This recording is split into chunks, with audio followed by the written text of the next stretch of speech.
Hello survivors and welcome to Survivor's Guild, part of the Mutant Fam Horror Consortium, a community of like-minded individuals creating content and building relationships by and for fans of the genre. Go check out mutantfam.com for all the podcasts, shops, and channels that are part of the Mutant Fam. Today, we are taking a look at 2018's surprise horror hit with a sequel coming out, A Quiet Place. But before we jump into the main feature, go ahead and hit that subscribe button so you don't miss out on any of our future videos.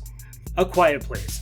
Written and directed and starring John Krasinski. Damn, he's one handsome man. And also starring Emily Blunt, this guy's real-life wife. Guys, should one family have this much beauty in it? I mean, doesn't that make reality unstable? Isn't that why the universe split up Ryan Reynolds and Scarlett Johansson, so we didn't all perish when reality collapses in on itself? Well, anyway, also starring Millicent Simmons and Cade Woodward. Now, I hope you like the outcome of shoplifting toys for your little kids, because this movie's about to get spoiled. A Quiet Place is about a family surviving on a farm while trying to stay quiet because some sort of monster/alien is attracted to sound. We open up to day 89 and a family of 5 looting supplies from a long deserted store. Their oldest son, Marcus, is sick and they are getting some medicine for him. Their youngest son, Bo, is reaching for a toy space shuttle and almost drops it on the floor, but his sister Reagan catches it.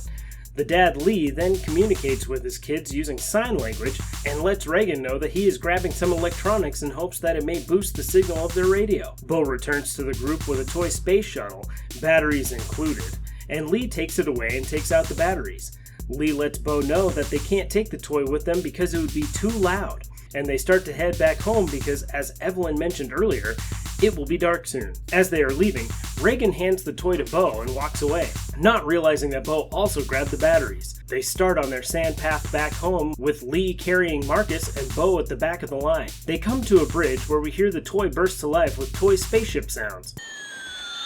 Lee puts Marcus down and runs to get Bo before whatever tearing through the woods does.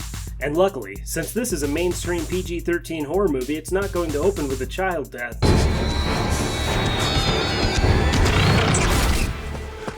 Oh, this mainstream PG-13 horror movie started with a child's death, making one small deposit in our meat bank. Flash forward to day 472. The Abbott family is on their farm and we get some newspaper exposition, followed by some whiteboard exposition, but do they have a weakness?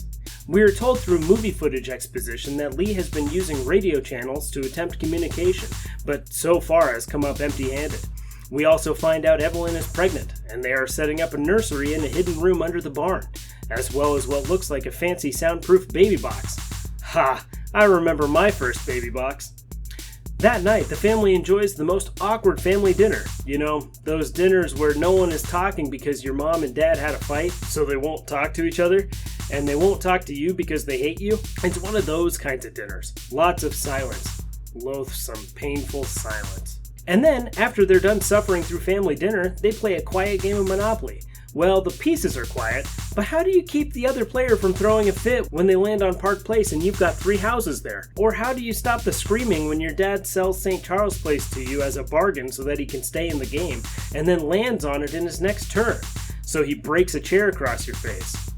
Monopoly seems like a stupid game to play when you're trying to stay quiet. So anyway, Marcus gets upset and tries to burn his family's house down, with them in it. But the ever-vigilant Lee is quick to put the fire out, having had the hunch that his remaining son was a pyromaniac for some time. And then they play a game of Let's Guess What's Climbing All Over the House, Silent Edition. And it turns out that it's just a couple of raccoons. But don't worry, these jump scare raccoons will get what's coming to them when one loses its life and the other loses its friend. And even later that night, Lee is in his shop working on making a hearing aid for Reagan. The next day, while her dad adds more sand to the path and her mom is listening to the baby in her abdomen, Reagan goes to the old house and plays a game of The Floor is Creaky and Will Attract Monsters. Only to be jump scared by her dad and told she can't go down into his workshop. He then presents her with the hearing aid that he's been working on, and we are led to believe that he has tried making them before and they haven't worked out. And Reagan is sure that this one won't work either. We then get a heartfelt conversation between Evelyn and Marcus when Lee lets Marcus know that it's time to go, learn how to hunt and fish, and he is scared to go. Evelyn lets him know that his dad will protect him and that he just needs Marcus to know how to do these things so that he can take care of himself and Evelyn when she's old and gray. But even that sweet exchange doesn't make Marcus want to go. And who could blame him? The last time real trouble arose, his dad dropped him on the ground and ran away. Unless I'm reading that wrong. But when Reagan asks to go with, he tells her that she can't and that she needs to stay home with Mom. But that kind of pisses her off, so she storms off to her room and the boys head out. Reagan, while sulking in her room, decides to give her dad's new design the old college try. And sadly it doesn't work, and she doesn't take it well, and decides to run away. Meanwhile, Lee and Marcus are at the river collecting fish, and showing Marcus that the river is loud enough that they don't have to worry about making small noises. And Evelyn is getting laundry all done, and while heading up the stairs with a sack of clean clothes, the sack catches on the worst placed nail in the history of poorly placed nails. Lee brings Marcus over to the waterfall where they can actually talk out loud, and Marcus has a heart-to-heart with his dad about Reagan and whether or not he blames her for what happened to Bo. Do you blame her for what happened? Because she blames herself. While Reagan visits Bo's grave close to where he died, Marcus explains to his dad that Reagan blames herself for his death, and Marcus lets his dad know that he should probably let Reagan know that he still loves her. It was no one's fault. You still love her, right? Of course I do. You should tell her. On their way back home, Marcus and Lee pass an old dude standing in the forest, who appears to be standing over his dead wife, who looks to have fallen victim to the mystery creatures. Lee flicks his own nose in an attempt to get the man to stay quiet, but this dude is all chin and lets out a rebel yell, prompting Lee and Marcus to take off to avoid the carnage that is about to ensue. And that old guy and lady are the next two deposits in our meat bank.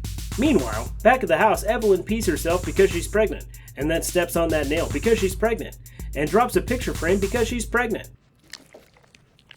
She flips a switch that turns the lights outside red to signify that she is having the baby, but one of the monsters heard her pee her pants, or maybe dropped the picture frame, who knows, and has come to check on her, leading to a super tense moment where Evelyn is having labor pains while trying to remain silent.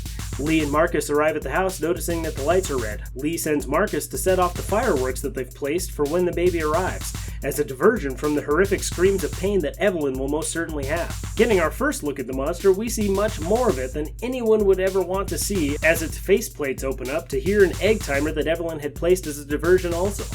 And as the beast attacks the harmless egg timer that never did anything to it, Evelyn heads upstairs to hide in the bathroom and give birth in peace.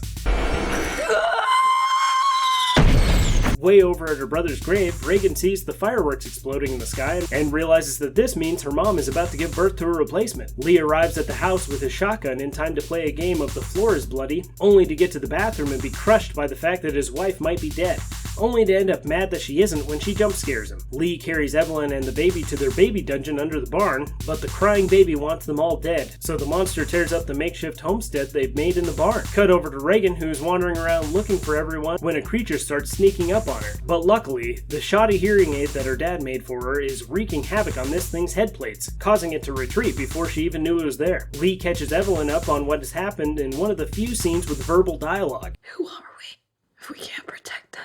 You have to protect them. In which we learn that Evelyn also blames herself in Bo's death. Lee heads out to go help the other kiddos get to safety, but doesn't understand Murphy's Law and fails to notice the pipe that is leaking water into their baby dungeon. A bit later, while Lee's searching for the kids, Evelyn, who is exhausted, awakes to a new underground pool that she happens to be in. Unfortunately, these beasties love pools and people to eat, and this place has both. So one of those things is in there with her. As Evelyn goes to get the baby, the monster submerges itself, which makes this scene incredibly tense and a little difficult to watch.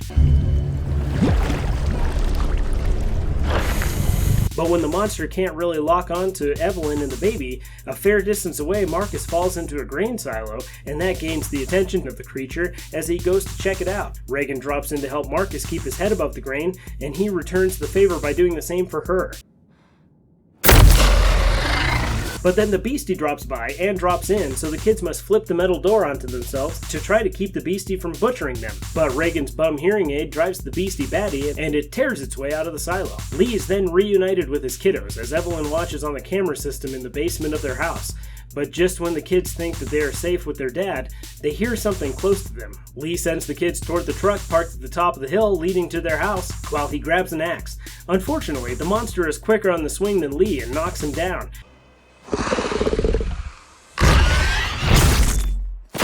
And unfortunately, Marcus wasn't listening, or looking, when Lee said, "Shh." But the monster was listening when Marcus yelled, "Dad!"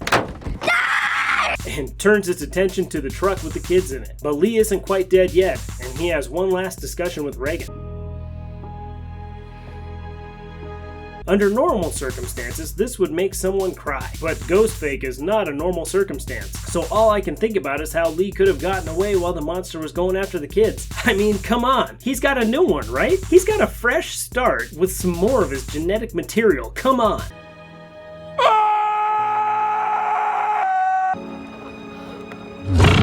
But instead, he belts out a loud scream and the monster takes off to finish what it started and tear him a new one, powerfully landing him at number 4 on our list. The kids make their way back to the house and are greeted by their mom, who watched the whole thing on their cameras. The mom leads them to the basement to hide from the monsters, who are still lurking around the property. Reagan then sees all the proof that her dad actually did love her in the very place that he never let her go, resulting in the crushing weight of a million emotions landing squarely on her head. Death is way easier to deal with when you believe the dead person hated you. But the feels must be cut short because there is no time for emotions when monsters are afoot. And when one comes down the stairs, the remaining family members stay as silent as they can as it takes its aggression out on the TVs.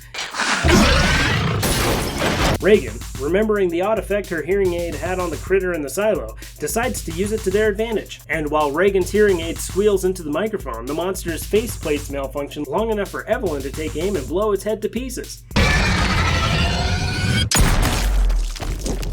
And all that noise has drawn the remaining monsters to the house, and the movie ends with Reagan turning up the volume as Evelyn loads another slug. So now, to find out, what are your chances of suffering survivor's guilt? This is where we take a look at our main characters and the depth that surrounds them to determine what your chances are of surviving this movie. Starting with the unexpected child death of Bo, and then later that old lady and her sad husband make 3, and then the final death of the movie and probably the most emotional, Lee, which makes a total of 4 deposits in our meat bank. Now, let's take a look at our survivors. First, we've got Evelyn, Reagan, Marcus, and the unnamed baby Abbott, which means that out of a total of 8 characters, only 4 survive, giving you a 50% chance of surviving this movie. Given those odds, how would you survive in a world of silence? Or how would these critters make you permanently silent? Let me know in the comments below. And if you haven't subscribed to my channel, go ahead and do that now, and leave a like if you found this video enjoyable. Also guys, if you like what I'm doing, go ahead and let me know, and feel free to share this video if you'd like. Alright guys, as always, thanks, and don't die.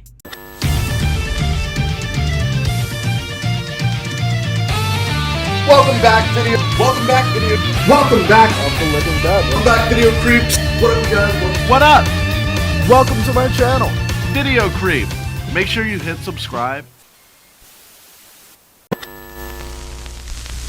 Hello, internet fans. Do you want to learn about horror movies that you never knew existed?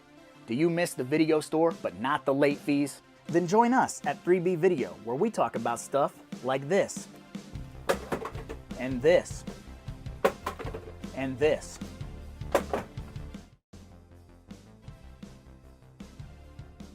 If you'll excuse me, I've got some videotapes to return. You like Huey Lewis in the news?